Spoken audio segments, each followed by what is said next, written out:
তখন সেখানে আমি একটা কথা বলেছিলাম যে আপনাকে এ ব্যাপারটা মাথায় রাখতে হবে যে দেশের শতকরা 92 জনের মতো মুসলমান বসবাস করে এবং এই মুসলমানদের প্রতিনিধিত্ব দায়িত্ব পালন করে ওলামায়ে কেরাম হক্কানি।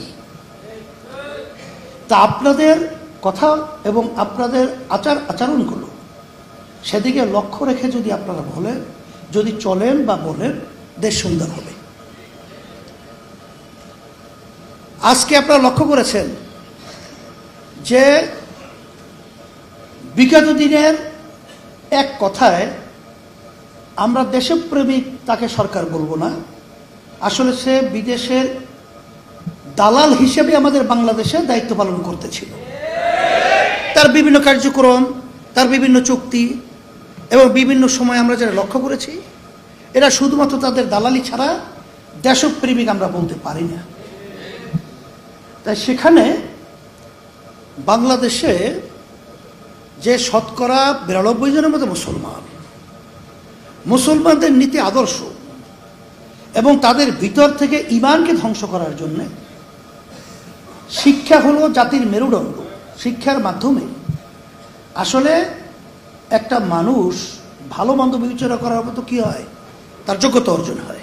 সেখানে এমন কিছু লেখা শিক্ষা পাঠ্যসূচির ভিতরে ঢুকিয়ে দিল যে শিক্ষার মধ্যে ইসলামের ব্যাপারে, আলেমদের ব্যাপারে, তাদের অবদানের ব্যাপারে মিথ্যা ইতিহাস, এই ইতিহাসের মাধ্যমে আমাদের ভবিষ্যৎ প্রজন্ম সন্তানদেরকে তৈরি করার বিভিন্ন নীল নকশা তৈরি করেছিল।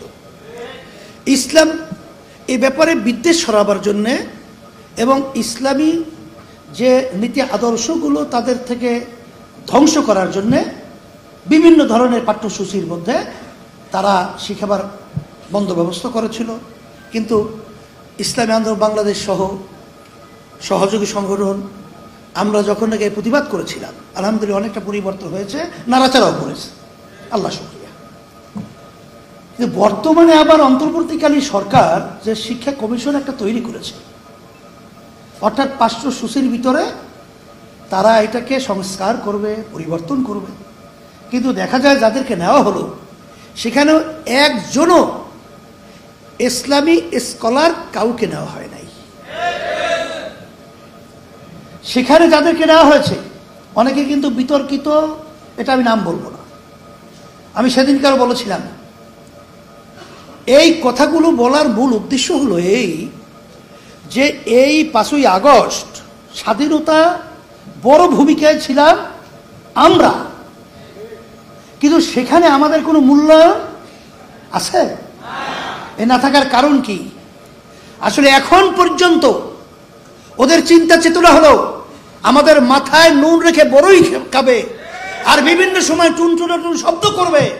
এর জন্যই যুব আন্দোলনকে আমি বলবো যে আমাদেরকে নিজেদের পায়ে দাঁড়িয়ে ওদেরকে উচিত শিক্ষা বাংলার জন্য